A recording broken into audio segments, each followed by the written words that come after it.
ٹھیک ہے, کب تک یہ کنٹینیو کریں؟ میں دوبارہ آپ کی طرف آتا ہوں جھگڑا صاحب, لیکن یہ دانیہ صاحب آپ بتا دیں, مسئلہ یہ آپ لوگ بتاتے نہیں ہیں, باوڑا صاحب جیسے لوگ آگے سب بتا کے چلے جاتے ہیں اور ہوتا بھی وہی ہے, تو کیا آپ لوگوں کے کیا ارادے ہیں؟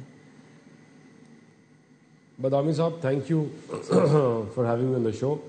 بدامی صاحب جو باتیں واڈا صاحب کہہ رہے ہیں وہ باتیں بالکل حقیقت ہے. اچھا, میں کل انہی کا پروگرام میں تھا تو میں اگری کر سکتا تھا. دیکھیں بعض لوگوں کے بات کرنے کا طریقہ فرق ہوتا ہے. ہم ایک پولیٹیکل جماعت کی ریپرزنٹیشن کر رہے ہیں, ہم کسی روگ یا گالی گلوچ یا وہ کوئی پہلوان یا زور آزمائی تو نہیں کر رہے. اور واڈا صاحب کس کی ریپرزنٹیشن کر رہے ہیں؟ ڈیکورم دیٹ واڈا صاحب حکومت پاکستان کی ریپرزنٹیشن کر رہے ہیں, اپنی افواج کی کر رہے ہیں, ملک کی مسلم لیگ نون کی نا, آپ حکومت میں تو آپ ہی ہے نا. نہیں ملک کی کر رہے ہیں ریپرزنٹیشن, حکومت کی تو ملک کی تو جھگڑا صاحب بھی کر رہے ہیں, کاظمی صاحب بھی کر رہے ہیں, میں بہت ہم سارے پاکستان کے ہیں نا, ظاہر ہے تو سارے اپنی ریپرزنٹیشن کر رہے ہیں. لیکن مسلم لیگ نون اور پاکستان مسلم لیگ نون اور گورنمنٹ کا میں اسپوکس پرسن ہوں, تو میں ہی ریپرزنٹیشن کر رہا ہوں. اچھا, باوڑا صاحب تو there is a decorum that we have to follow and we have to say.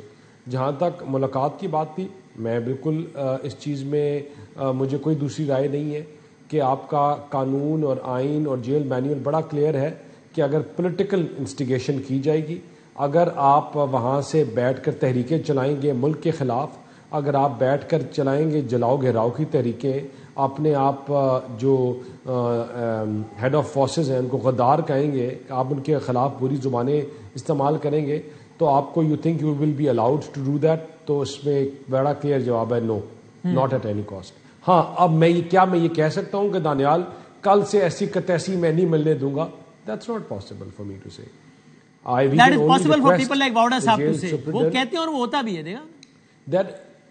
دیکھیں میں آپ کو بتاؤں کہ وہ کہتے ہیں, ہم بھی ہیں, لیکن طریقہ کار ڈیفرنٹ طریقہ کار سے کرتے ہیں, اور یہ پولیٹیکل جماعتوں کی ہمارا ریپرزنٹیشن ہے اور یہی ہم سیکھ کے آئے ہیں. میں تیسری جنریشن سے یہ سیکھ رہا ہوں, اور اسی طرح جتنے ہمارے اور بھائی دوست بیٹھے ہیں تو ہم طریقہ کار یہی ہے. لیکن ایک چیز بڑی کلیئر ہے, وہ یہ ہے ایوان بالا کے نمائندے ہیں, ایوان بالا. اچھا پتہ نہیں ہے. اچھا ٹھیک, میں آپ کی ایسی سے جواب مل گیا مجھے, اب مزید نہیں پوچھا, جواب مل گیا. میں آپ کو اچھا نہیں, وہ تھوڑے زیادہ عوام بالا کے ہیں نا, تو صحیح ہے, اب تو بہت ہی واضح جواب مل گیا. ہاں ٹھیک ہے, صحیح سمجھ میں آ گئی بات. تو اچھا اب میں کوئی معصومانہ سوال اس حوالے سے نہیں کروں گا, میں آپ کو لکھتا آگے, میں ذرا لیٹ می برنگ ان کاظمی صاحب انٹو دی ڈسکشن. وسیم بھائی ایک چیز میں ہم بڑے کلیئر ہیں, وسیم بھائی ایک چیز بڑے کلیئر ہیں, وہ یہ ہے کہ پاکستان میں دو سوچیں جو ہیں وہ آگے نہیں اب چل سکتی. جلاؤ گھیراؤ کی, گالی کی, تفریق کی اور نفرت کی سوچ کو دفنانا ہوگا, ٹھیک ہے, اور مثبت پاکستان, مستحکم پاکستان, پاکستان جو اس ریجن میں اپنی کھوئی ہوئی قدر یا اپنے آپ کو آئسولیشن میں تھا اس کو نکالنا ہوگا, اور واپس جو جلاؤ گھیراؤ والی تفریق والی جو منترا ہے یہ اب دفن ہو جائے گی. چلو آپ کا نقطہ آ گیا. اب ذرا مجھے اس ساری گفتگو کی روشنی میں کاظمی صاحب رسپانسبل طریقے سے اپنے ملک کو ریپرزینٹ کریں گے, ٹھیک ہے, اور تگڑے طریقے سے ریپرزینٹ کریں گے, اور کسی روگ کو اجازت نہیں ہوگی کہ ملک کو ریاست کو بلی کرے. کاظمی صاحب آپ نے